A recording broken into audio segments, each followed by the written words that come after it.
देखिए question number 4 में है 8.2 एक्सरसाइज का क्वेश्चन नंबर 4 है। इससे पहले वाला सभी क्वेश्चन को करा दिया हूँ। बताइए कि निम्नलिखित में कौन सत्य है, इनमें से कौन सत्य है और कौन असत्य है। कारण सहित अपने उत्तर की पुष्टि कीजिए। कारण भी बताना है कि क्यों ये सही है क्यों गलत है।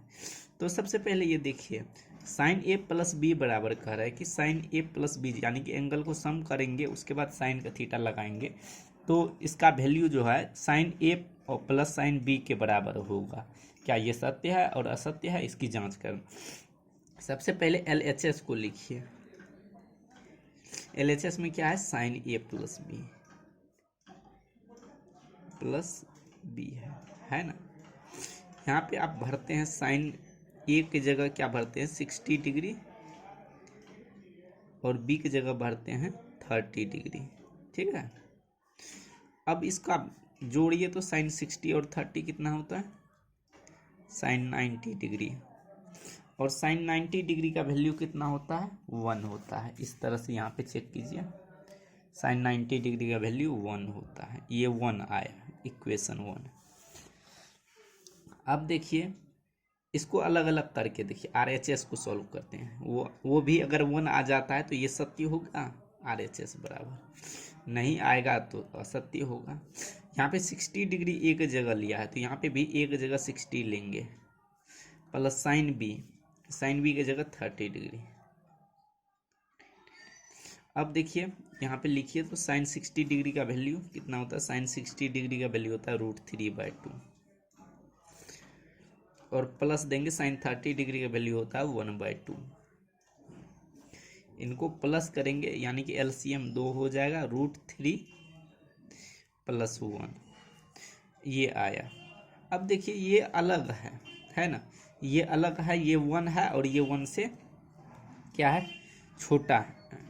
और ये देखिए अलग अलग आया ना, वैल्यू अलग अलग। LHS बराबर RHS नहीं आया, HS बराबर RHS नहीं आया, इसका मतलब ये असत्य है। क्या है, असत्य है, ये असत्य है, क्वेश्चन असत्य है।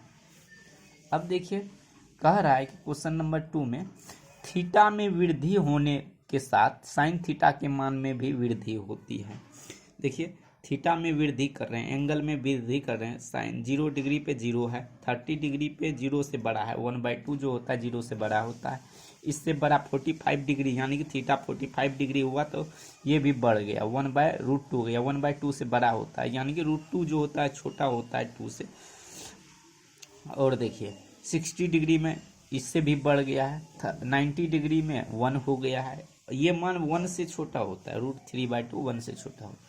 यानी कि साइन थीटा का मान को वैल्यू को बढ़ाते हैं, एंगल को बढ़ाते हैं तो ये एंगल में भी वृद्धि होती है। ठीक है, थीटा में भी वृद्धि, साइन थीटा के मान में भी वृद्धि होती है। तो ये क्या है, सत्य है, ये सत्य है, सही है, बिल्कुल सही है, करेक्ट है, ट्रू है, T फॉर ट्रू। थीटा में वृद्धि होने पर कॉस थीटा के मान में भी वृद्धि होती है। ये देखिए थीटा के मान में वृद्धि हो रहा है लेकिन कॉस थीटा का मान में क्या हो रहा है, घट रहा है, वृद्धि नहीं ना हो रहा है।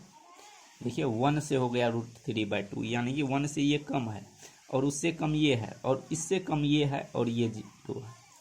यानी कि थीटा में वृद्धि होने पर ये इसमें वृद्धि नहीं हो रही, तो ये क्या हो गया, असत्य हो गया, ये फॉल्स हो गया, ये भी ट्रू है, अब ये फॉल्स हो गया। अब क्वेश्चन अगला है,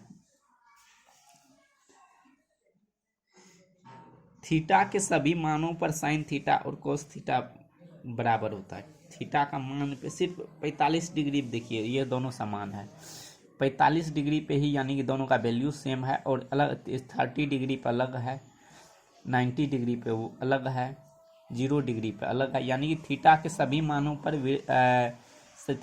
मानों पर साइन थीटा और कोस थीटा बराबर नहीं है, यानी कि ये असत्य है, सिर्फ 45 डिग्री पे बराबर होता है, ये असत्य हो गया। इसका उत्तर असत्य है यानी कि फॉल्स। ठीक है, फॉल्स ट्रू। अब देखिए कहता है कि ए 0 डिग्री पर यानी कि एंगल 0 डिग्री होगा तो कॉट ए परिभाषित नहीं है। ये 0 डिग्री पे ए 0 डिग्री पे देखिए कॉट ए परिभाषित नहीं, नॉट डिफाइंड का मतलब होता है अपरिभाषित, ठीक है, परिभाषित नहीं है, ये ट्रू है, ये सही है, सत्य है, परिभाषित नहीं है, ठीक है, ट्रू है। 0 डिग्री पे ये नॉट डिफाइंड का मतलब होता है अपरिभाषित, थीटा के 0 डिग्री पर एंगल ए कॉट ए परिभाषित नहीं है, ये सही है, यानी कि नॉट डिफाइंड का मतलब होता है अपरिभाषित, इन्फिनिटी जिसको बोलते हैं। यह चैप्टर हो गया कंप्लीट। यह वीडियो आपको कैसा लगा कमेंट करके ज़रूर बताइए। अपने 10th क्लास के जो भी छात्र हैं अपने मित्र में शेयर कर दीजिए इस वीडियो को, ताकि वो भी आपके तरह लाभ उठा सके। धन्यवाद, मिलता हूँ मैं अगले वीडियो में, तब तक के लिए बाय, गुड।